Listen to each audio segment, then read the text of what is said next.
BVI Vodka awarded silver medal at prestigious San Francisco World Spirits Competition. FRASER predicts at least 2 motions of no confidence in the 5th House of Assembly. The 2023 general elections ranked one of the most important in the BVI history. Mr. Benito Wheatley weighs in on election and UK relationships.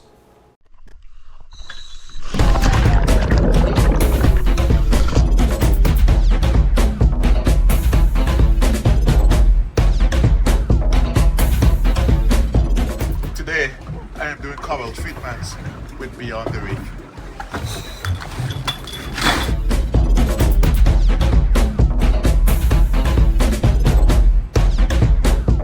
Today, we are doing shark research. So today, we are doing whale research with Beyond the Reef. And wherever I go, I take CCT with me because my life is unlimited.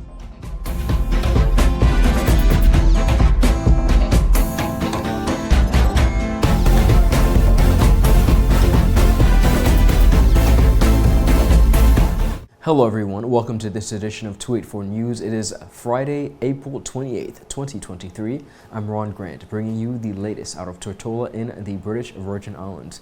Thank you all so much for joining us. A happy Friday is wished to each and every one of you. Beginning our newscast on some very positive news, BVI Vodka was today awarded a silver medal in the San Francisco World Spirits Competition, the largest and most prestigious spirits competition within the world, and nicknamed, and I quote, the Oscars of Spirits. The SFWSC is the pinnacle of spirits contest. Spirits which receive a silver medal are said to be outstanding spirits that show refinement, finesse, and complexity. And I quote, these winners are among the best examples for their categories. Craig Lake, Virgin Islander of BVI Vodka, said, and I quote, we are extremely happy and proud to receive the first San Francisco World Spirits Competition medal for the British Virgin Islands. We are grateful for the support we have received and look forward to further promoting the BVI and putting our territory on the map at every available opportunity. Launched in 2021, BVI Vodka is a premium vodka of the British Virgin Islands. Since its launch in 2021, the BVI Vodka has strived to produce a high-quality product and, of course, promoting the British Virgin Islands. The 2023 general elections in the British Virgin Islands was deemed to be one of the most important in the territory's history. This is according to the feedback received from several voters from various districts across the territory who spoke to 284 Media after executing their constitutional right to vote on Monday. Take a listen. Very important. I think all elections are important, and but you know, it's very important that we vote. So I wouldn't really specify that, you know, one is more important than the next, because in each cycle situations change, and so as voters we have to be able to lend our voice to the process. Critical is just as critical as any other election, but we have, as you know, we have the Order in Council hovering over the country. We have investigations going on of political figures, and we have, in my opinion, we have a frustrated electorate. So it's a very unpredictable time. It's very important because the Virgin Islands is at a crossroads right now, and depending on which government is put in power, then, you know, it can impact the country's future significantly. To be honest, I think the election itself is a good thing for democracy and what's not. It's a good thing for the people, but you know, elections are one and the same. The BVI is a very small place. All the people who are running for government right now, I'm pretty sure all of them know each other. All of them grew up to each other and they know each other. So, you know, it's a very slippery slope that we have to contend with. But I think it is still important, you know, let the people have their right to say what they have to say. You know, I do feel confident going in there and putting my markers on, and hopefully, like, you know, the decisions I made resonated as well, along with the rest of the people of the Virgin Islands. I think it may very well be one of the most important elections in our history. I won't get into too many of the reasons why, because we're all aware, but very, very important, and I'm glad that I'm playing a part. I personally think that this is the most important elections for the Virgin Islands in recent times. This is my first time voting, and I think because of the stakes and the political, the way that politics is right now in the BVI and the way our country or territory is going, I think that this is, a pivotal moment for the territory. So I think very important, if not the most important. Okay. 3rd District elect and chairman of the Progressive United, the Honorable Julian FRASER RA, is predicting that the 5th House of Assembly will have more than one motion of no confidence being brought against the Virgin Islands Party government. FRASER made the statement during a press conference held this past Thursday, which was held by members of the 3 opposition political parties. He was at the time responding to questions posed by the media on how the 6-member opposition intends on keeping the majority government to account during the sittings of the next House of Assembly. No, I don't think it changed the dynamics as far as votes are concerned. It's going to be almost impossible for us to sway a member of the government to vote with us. But I could tell you whatever the issue is that we're debating, it's going to be very difficult for the government to move it forward with the kind of opposition it will receive. I don't see any challenge coming from the government side as far as the health of a debate is concerned, opposition versus government. What I can predict right now is that you're going to see not one, but more than one, probably 2, motion of no confidence coming before the 5th House of Assembly. I can predict that. It's going to happen. And the debate is going to be vigorous, embarrassing, it's going to be everything. It's going to be a lot of, that House, the last time, Ronnie, last time we had 6 members in the opposition was when you guys came in '99. You guys harassed the hell out of us. But now you are new. Now you got veterans now in the 6th House. I wouldn't like to be in the government right now, unless, of course, I was a premier. Chairman of the National Democratic Party and former opposition leader, the Honorable Marlon A. Penn, shared similar sentiments to FRASER, adding that combined more than 6 decades of experience, and the opposition will ensure that no shortcuts are taken and the VIP government is held to account in the House of Assembly. You have, like I said earlier, you have over 60 years of experience in the House, sitting around this table. Members 24, Honorable Walwin is 8, myself 12, the member is 16, and Honorable Turnbull 8. You do the maths. And it speaks to a very vigorous process in terms of scrutinizing the process moving forward. We're going to make sure that all the I's are dotted and the T's are crossed. And we have to make sure that the people of this country get transparency, full transparency, accountability in the process. I believe that we have an opportunity for the first time to have the Public Accounts Committee work the way it should work, to ensure that we get the resources in place to ensure that committee functions and we can scrutinize the accounts of government in a way that brings clarity to the public and to the people in terms of where their finances are being spent, how it's being spent, and ensure that persons who are mismanaging the resources of this territory are held to account. Meanwhile, leader of the opposition, the Honorable Ronnie W. Skelton, said he will ensure that all his opposition colleagues are kept well informed in a transparent manner that benefits the people of this territory.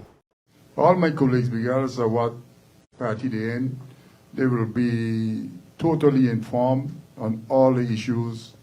There are provisions in different laws that the leader of opposition will have access to information, and all of my colleagues will have access to that same level of information. And like my 2 colleagues said, PU and NDP, we will make sure all the systems are transparent and the government is held to account for everything. The budgeting process, everything. In the past, I watched a few of the budget exercises. You know, it's just a farce. Before it was not. We used to go through the budget line by line, explain to the public what each one of these things mean. Now it doesn't happen. And you get debate for 15 minutes for a budget of $400 million. That can happen again. Viewers, up next, we have more local news. We'll be right back after a quick commercial break. Andy, turns out I'm allergic to the Australian veggie spread. Ooh, thankfully CG will cover you anywhere in the world. Remember when I went to Australia for my title fight? Trust me when I say you do not want to get in the ring with a kangaroo. It wasn't until my victory dinner with the Sultan that I realized top shelf caviar doesn't agree with me. But I was covered. Anyway, I gotta go. I'm teaching your cousin how to use a flamethrower. Woohoo! Medical cover anywhere in the world. CG Insurance. Good like that. Looks like Johnny's ex-girlfriend finally found my car. You've got CG. You're fine. I'll never forget the year those monkeys stole my car. They drove it over a cliff, burned the seats, and carved the words pineapple banana smoothie into all the doors. And that was after they used it for the bank heist. I don't blame them. It's their favorite smoothie, and I refuse to share the recipe. No deductible for theft, malicious damage, and more. CG Insurance. Good like that. There goes my new car. Guess I'm back on my bike. Your bike? CG offers new car replacement. Remember my monster truck days? Well, one night I attempted a 50-foot pogo double backflip. I landed it and went to karaoke. It wasn't until afterward that my car got hit by that fisherman. He gave me some great mahi-mahi, though. Anyway, they paid fast and got me in a new car. Now call a cab. I want you to meet my alpaca guy. New car replacement for the first year of ownership. CG Insurance. Good like that. Angie, how can I get my claims paid quick? Rent's due next week. CG processes 99% of claims within 5 days. Remember when I was hang gliding with those goats? I caught a gust of wind and flew right into a moving car.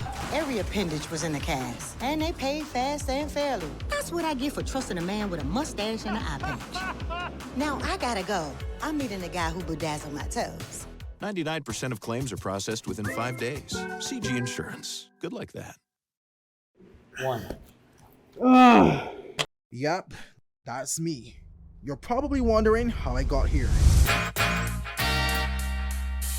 My name is Kamal Haynes. Most of you know me from 284 News, but now you get to see me in a different light on my very own show called Health is Wealth. We have Joel Turnbull. I don't want you to arch your back when you're pulling down. Milton McLean. First of all, right, your footwork. Stephen Payne. That was a 9 out of 10. I know you got the service down pat. Steve Augustine. You did a pretty hard workout today, so perhaps... And as you can see, it's actually you're feeling it. Alonzo Boynes. Taekwondo. Adam Murrows. I'll speak as if you're an absolute beginner. I am an absolute beginner. You are an absolute beginner. And Seth Graham. It bites. It will bite. Get your water, get your fruits and veggies, and experience a wealth of knowledge about getting healthy. Welcome back, everyone, and thank you so much for sticking with us. Continuing on the local scene, Special Envoy to the Premier and internationally recognized UN Ambassador, Mr. Benito Wheatley, recently sat down with myself to discuss the Virgin Islands' recently held general elections and shared his thoughts on the process. The election process was a model of democracy at work. People went to the polls peacefully, they voted, I did, you did, and we were able to cast our vote for the persons that we thought would represent us best. The BVI as a democracy has been since 1950, and that tradition continues. I would like to congratulate the Supervisor of Elections, Ms. Sherry Griffin, for the exceptional work that she did along with her team. They are doing a great job, and I think it bodes well for the future. Of course. Now that that has taken place, as I mentioned, we had the swearing in of the new government yesterday, and there was some a bit of interesting happenings as it relates to securing the majority. Were you surprised at all? What are your thoughts on the compilation of the new government?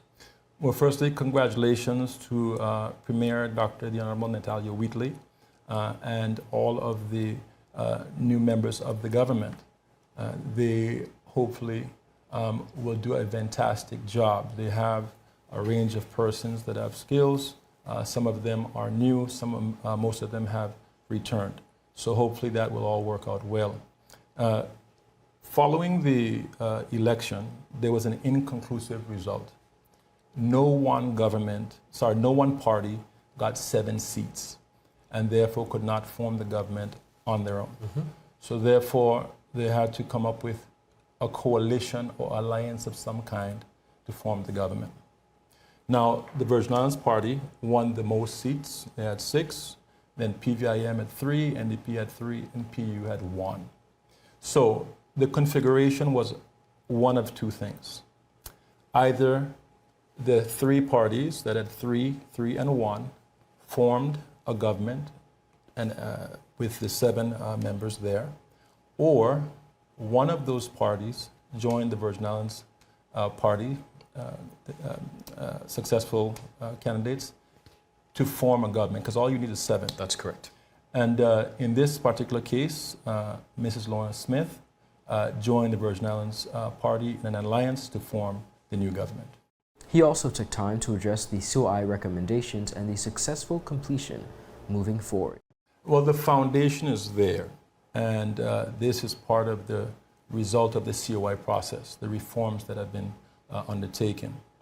There were 2 key reforms that will change politics as we know it.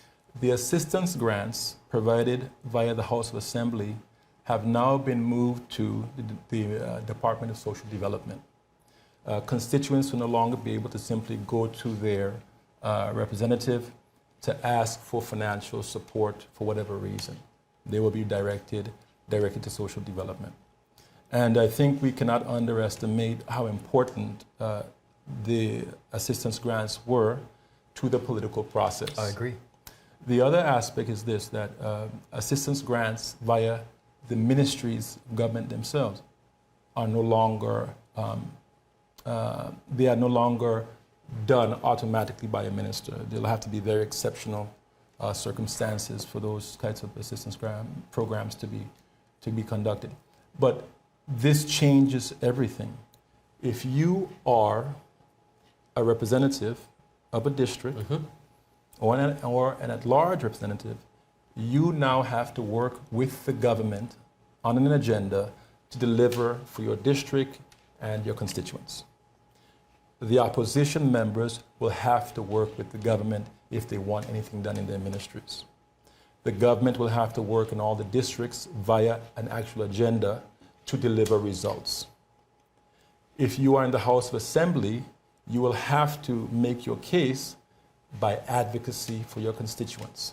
You're not going to be able to simply get support because you can offer financial assistance to an assistance program. That's over now. So this changes everything, and the voter will have to adjust to this new reality. The institutions of government are what will have to support constituents who need help, not politicians directly, and that's a big change for us.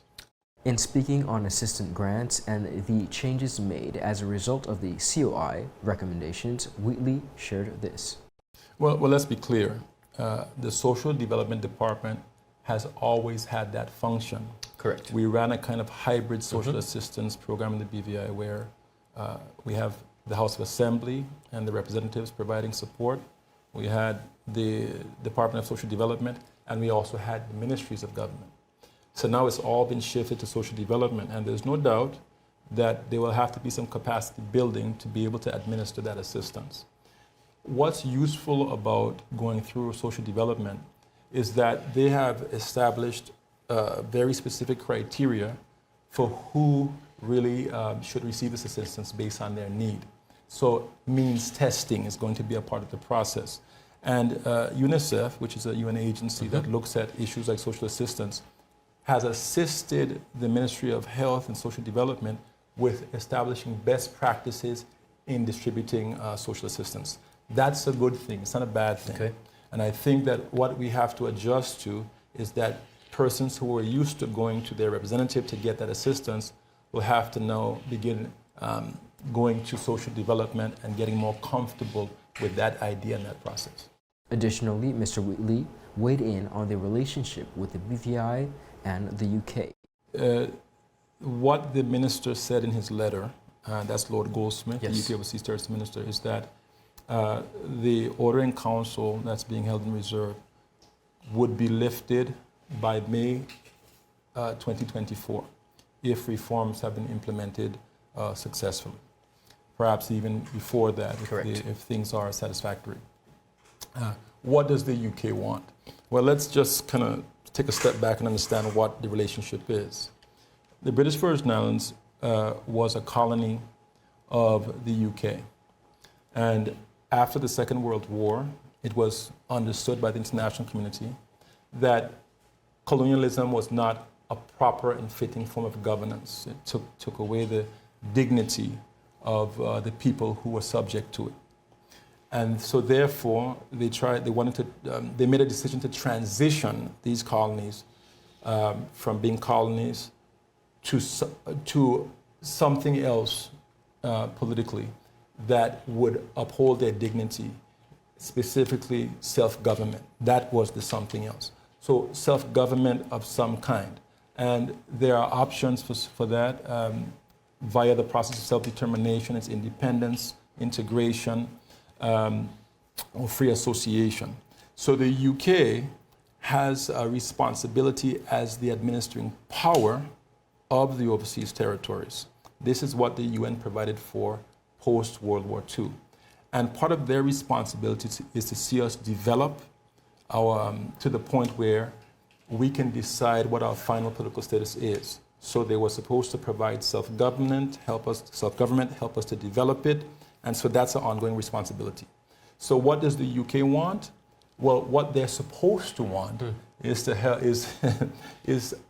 to see us grow and develop to the point where we can govern our own affairs and then make a decision as to our final political status. That's what they should want.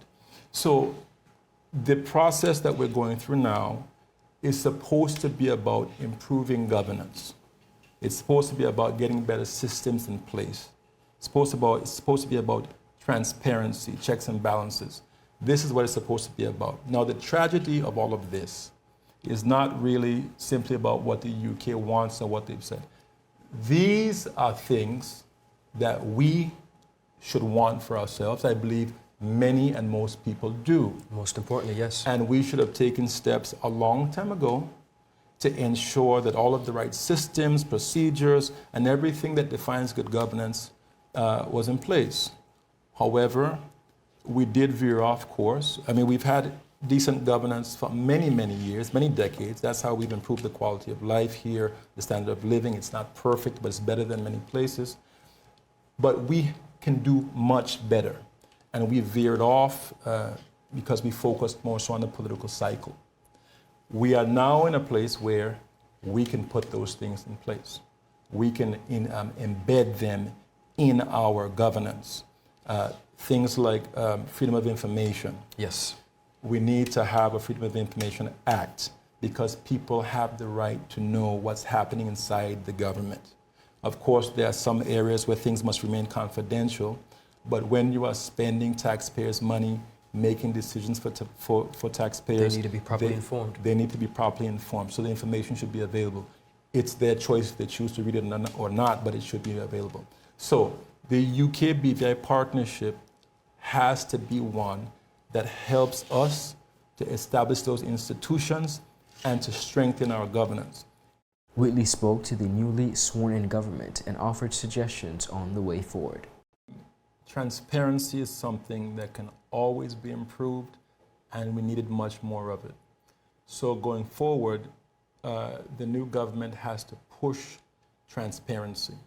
That can come in many forms. We've just talked about a Freedom of Information Act, but the government can also release information to the public, different forms of it. In addition, the House of Assembly is live when it has its regular sittings and sessions, but the committee stage of bills is private. I see no reason why it should not be public. I think people have a right to hear the discussions and debate on bills. It shouldn't simply be something discussed in the back room or off camera. People have a right to see the rationale behind these things and to understand. These are the kinds of things that will give the public more confidence and more understanding of what is happening in government. For the full interview, visit all Tweet4 media platforms. Viewers, that's it for today's news roundup. Be sure to follow us for your daily news updates at tweet4media.com, and of course like us on Facebook at Tweet4Media and Tweet4BVI on Instagram and Twitter. I'm Ron Grant. I will see you again on Monday. That is, be sure to tune in to my colleague Jaka Wooding as she brings you the latest updates for our weekly update, which is tomorrow. Have a beautiful rest of the day. Goodbye and a happy Friday to all. So you're saying I can ask this cat any question? The cat is connected to the computer. You just type in the question, it will read his mind. There the answer comes.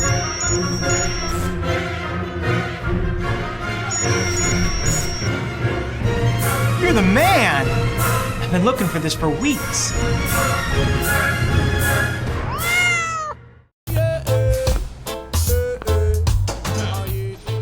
Father Jesus, that line you long like church service. Alright, do enjoy the rest of the day. Next customer line, please. Wait, hold on a second. Yes, Sonny boy, come, yes, son. Good morning. Good morning, Sonny boy. Hold on there. You must have cut front of people. It's okay, I'll take care of it. What? No man to take care of me.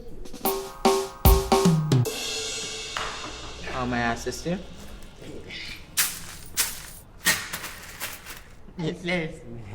You want top of power? You want top of power?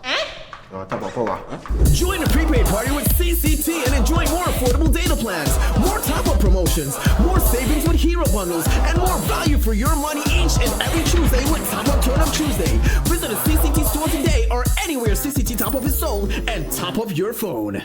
5, 10, 15, 20, 25, 30. You want top of power?